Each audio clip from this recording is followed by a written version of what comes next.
Guys, before I start this video, I want you to look at the pen that's right here. From that pen up on this stack of wood here, these are 12-footers. From the pen up, you're looking at 336 board feet, okay, of lumber. So that's from the pen up. So just keep that in mind. And then I'm going to start the video now. Hey guys, so anyway, I received a comment that related to the crank on the sawmill that moves the head back and forth. So on the LT15, we're talking about this crank right here. Okay, so you latch that and it moves the saw forward and it moves the saw back. Now, I just want you to know, I'm standing pretty far back from that thing. I mean, you know, I'm just a normal guy, and I can crank the handle very easily, you know, without standing like right behind it, pushing it a little bit. Now, when you actually use the mill and you have one hand on here, okay, and the other hand's on here, you're kind of pushing it because you're leaning on the mill. So you're leaning on it actually makes it go forward. Now you don't have to use the crank. You can push this if you want to. But what I use the crank for is to determine speed. Because for one thing, if I start wherever I want to start here, I'm starting with the saw with the crank straight down. If I crank one complete turn, that's 6 inches, okay? And I can prove that to you right here. If you look down there, you can see there's a pen mark on the bunk rail, okay? So if I crank one crank back, there's one, okay? So now I'm going to crank forward. So I'm starting at that line, and that is one crank right there. Okay, so that gives you 6 inches of movement. Now that crank is pretty sturdy on that string, so it's not like you get any slippage. Because if you have the roller guide on the side in too far and it hits the log, it stops you dead, and you can't crank through it. You know, it doesn't slip. So I've had no problem with the rope slipping. Now, let me just say, if it's soaking wet, it's possible you might slip a little. But you shouldn't really be working it in the rain anyway, but that's up to you. Anyhow, so basically every time you crank that, you get 6 inches. So that means that you have to crank the crank 8 times, okay, to go, or let's see, you would crank the crank 1 time for 6 inches. So you'd crank the crank 32 times to get down a 16-footer. Now, what I do with that is I measure that. I use the crank and I say things to myself like 1001, and I'll start with the crank at the bottom, and when I say 1001, I want the crank to be at the bottom again, okay? So that means that I've moved a pretty steady 6 inches every second. All right, so it takes me about 32 seconds to go the 16-foot length. Now that's twice as long as I normally cut. I like cutting 8-footers, but if I wanted to get maximum board feet out of the log, I'd want to cut the 16-foot length. Now I know that this thing can cut a little more than 16 feet, but I'm going to be reasonable because I'm not going to try to sell somebody 17 foot 8 inches, because what good is that, especially if it's in construction lumber? But that's beside the point. You can do whatever you want. It doesn't really matter. However, I'm going to rely on 16-foot boards. Okay. So anyway, the comment that I had gotten was about, like I say, putting a drill or something onto that crank that's right here, in order to be able to make the machine go back and forth. My first point that I want to make to you is it is not hard to crank this.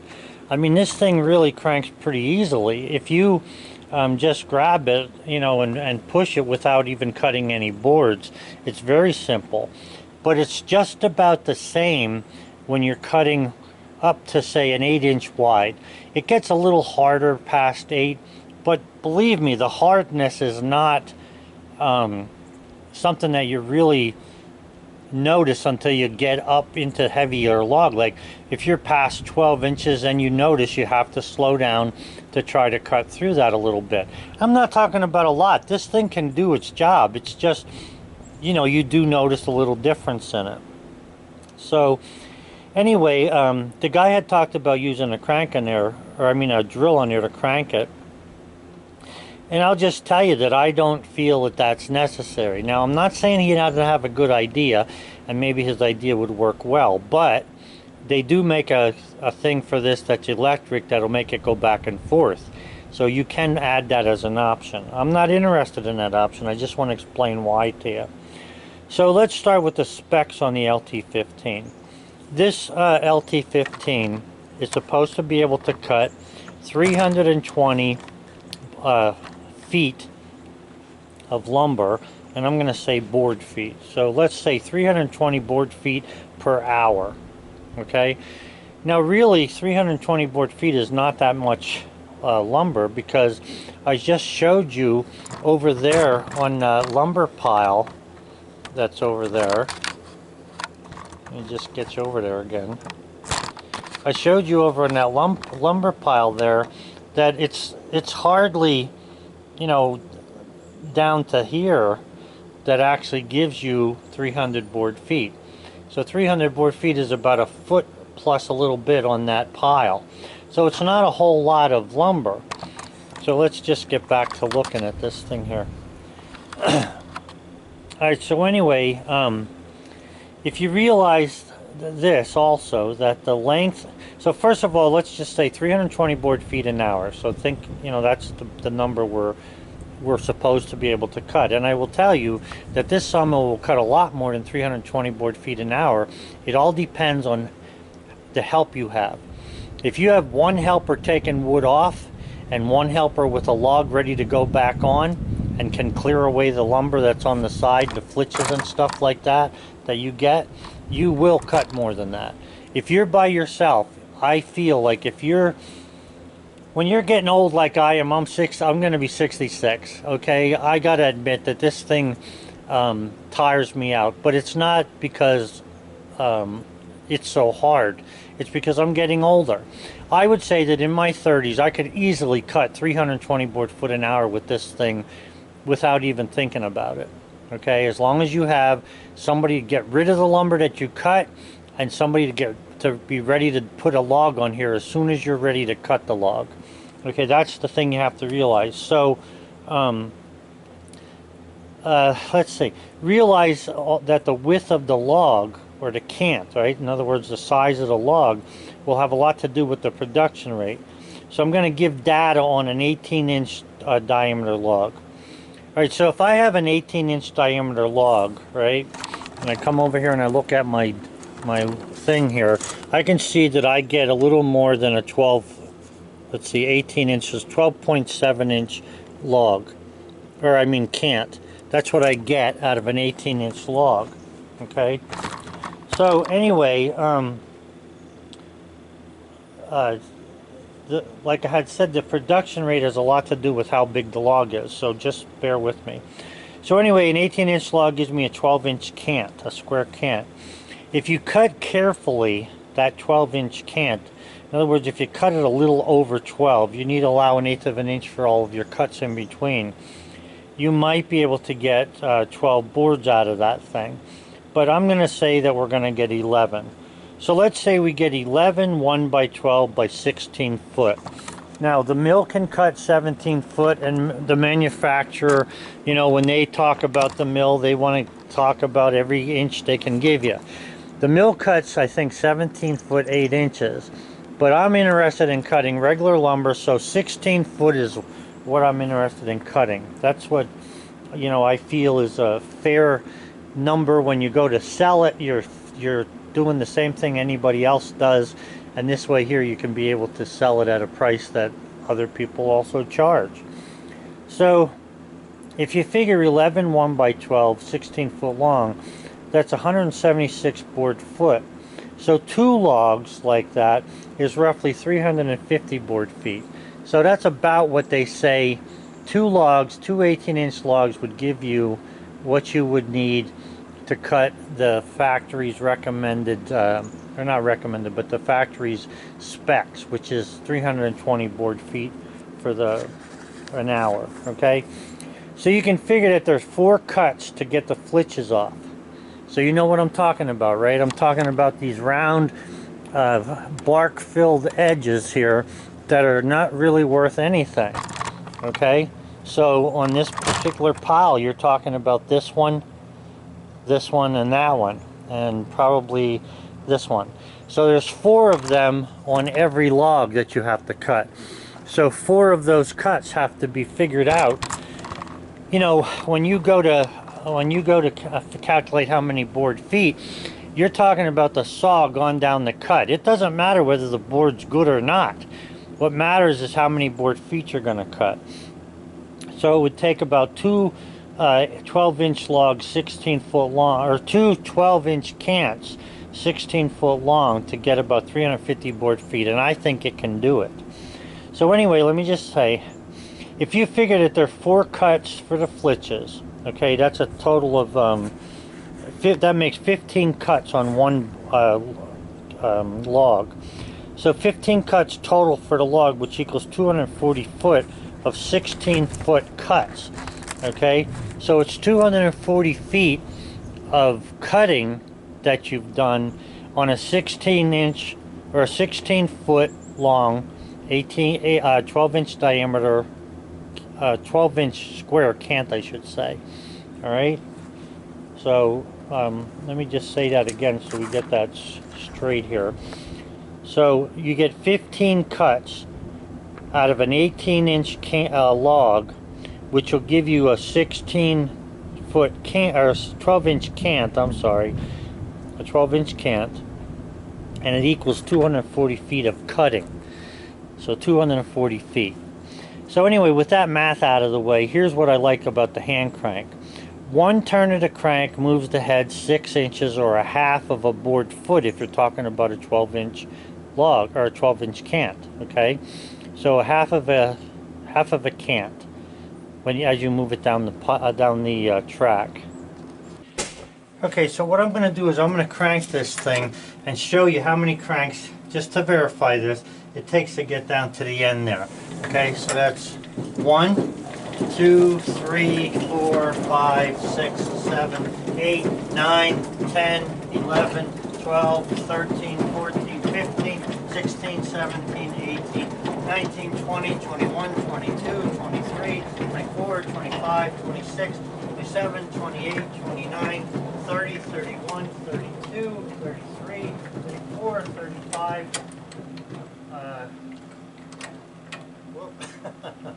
35, 36. So it takes 36 cranks to get from one end of this frame down to the other. 36 cranks. And that's about right if you figure 16, or it's 17 foot 8, so that's 1.5 feet roughly past 16. So you're looking at 16 is 32, and there'll be 3 more 36 cranks. So roughly that's about it. So you got 36 cranks to go down there. Now if you if you want to figure time to be able to crank, what you need to do is, if you were to say to yourself 1001, okay, so let's try that. 1001.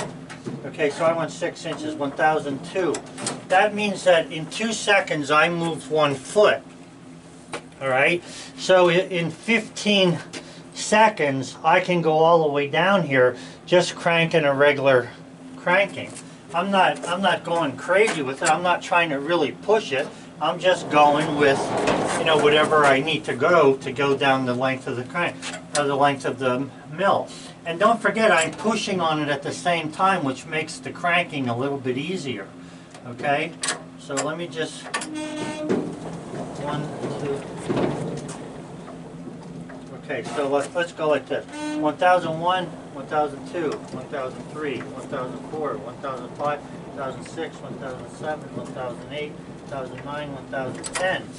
We're used to, at least if you've done any counting, human beings are used to counting like that, 1001, 1002. And you can count, and a lot of times you don't hear me talking when I'm sawing, because that's what I'm doing. I'm telling myself to cut at a certain speed. So if I want to cut faster, if I'm willing to go 1001, 1002, that got me a foot. But at the same time, I can easily say 1, 2, 3, 4. That gets me even faster and further ahead. Now there'll be a limit to that, because when you're cutting with the crank, or just the fact that you're cutting the wood, as the blade gets duller, if you hit some hard spots in the log, you know, anything can slow you down.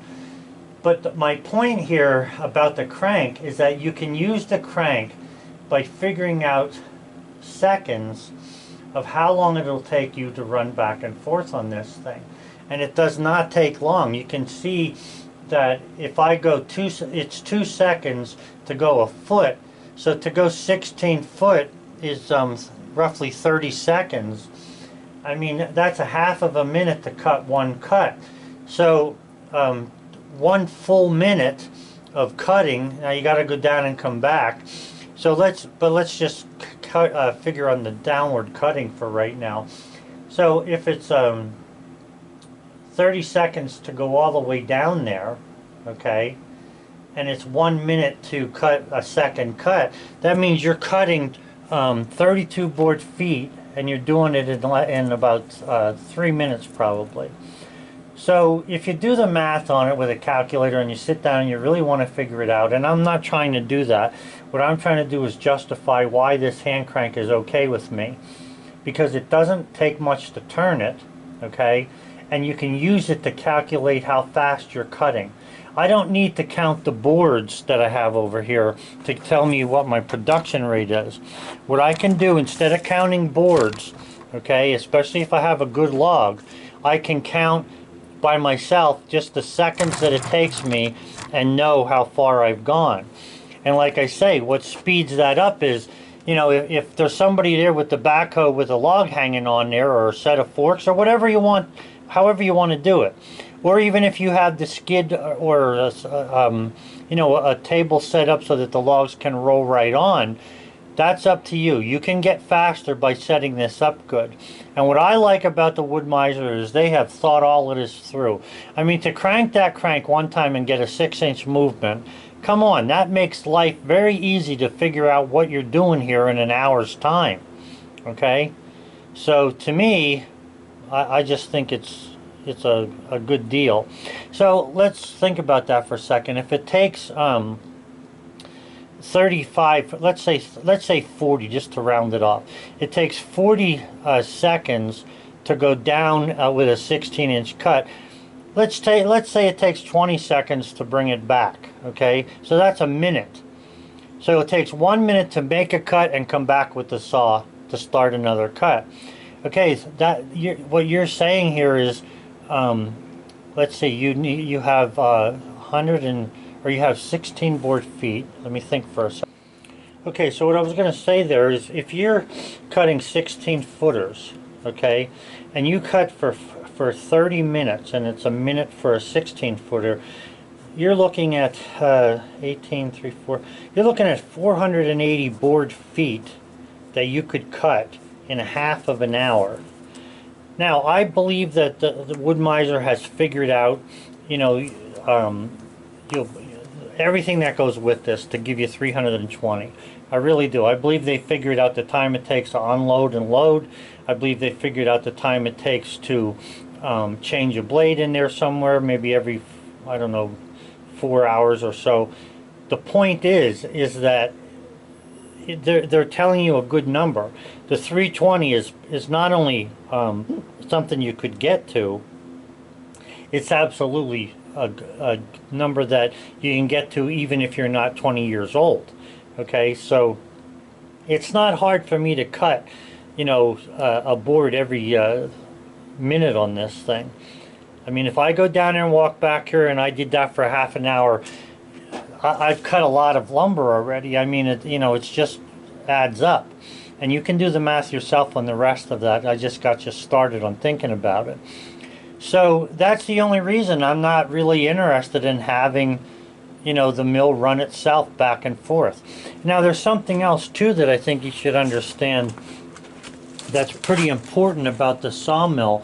If you're running the sawmill back and forth with something electric and you are talking or whatever and it slices through a piece of metal, like let's say it slices through a 10-penny nail or even a 12-penny nail in the tree, you're not going to really hear that unless you've got some good hearing.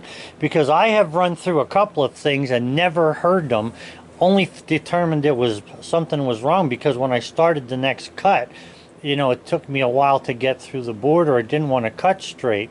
And when I have that, I stop and change the blade or sharpen the blade. So, you know, those are the things that you have to realize.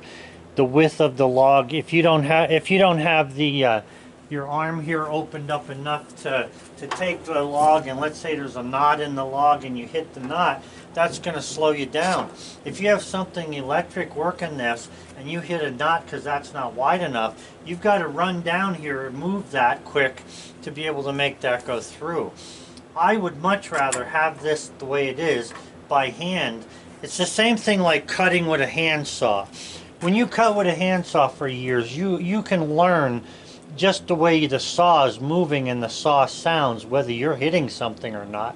I mean, if I have one board sitting on top of a set of horses and I'm cutting through a board and I'm not realizing I'm cutting because I can't see it over top of the horse, you know, I know the saw blade's slowing down. I can hear it. So I'll stop and move the board. So all I'm saying is, for me, somebody who's used to cutting, who knows the way to cut, who knows what to do and what the sawmill can do, I'm just saying that I really like the way they have this set up. And this has nothing to do with, Woodmizer doesn't pay me. They're not paying me a penny to say these things, okay? I'm just telling you that I like the mill. I think the mill was well thought out. I mean, the fact that you get exactly 6 inches with the crank of this one time is amazing to me. I find that amazing.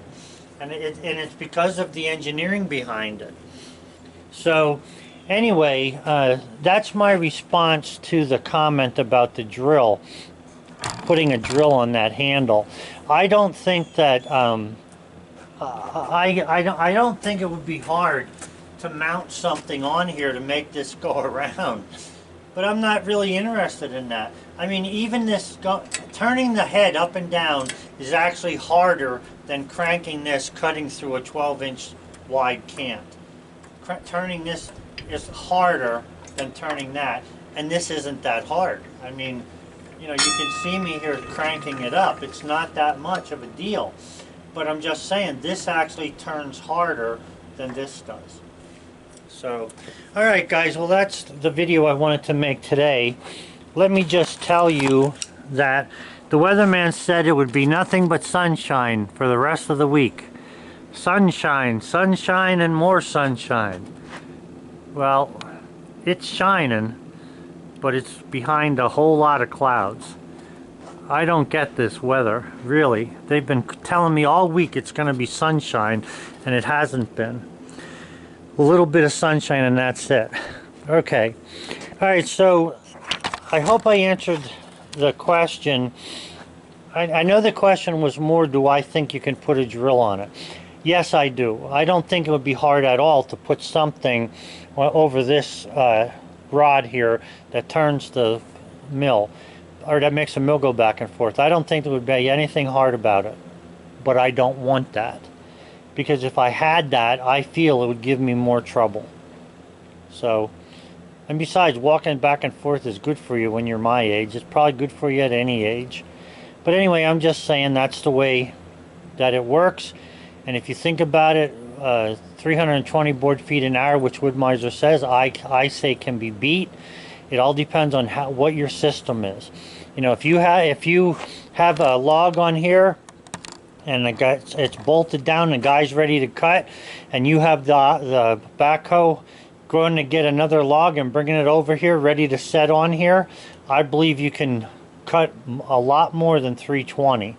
And what I think about this sawmill also is I believe this Woodmizer sawmill and the frame that it's made out of, the way it's made, I believe this thing easily can cut all day long without any headaches.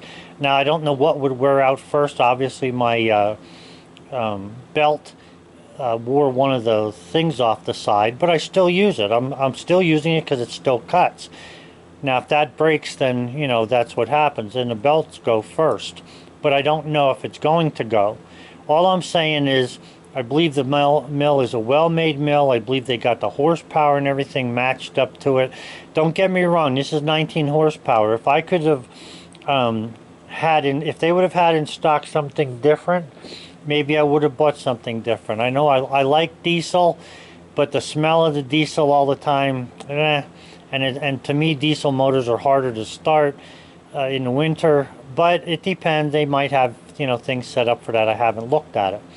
I'm just telling you that you don't need to put a drill on there to crank this thing. And as far as I'm concerned, I actually thought about this.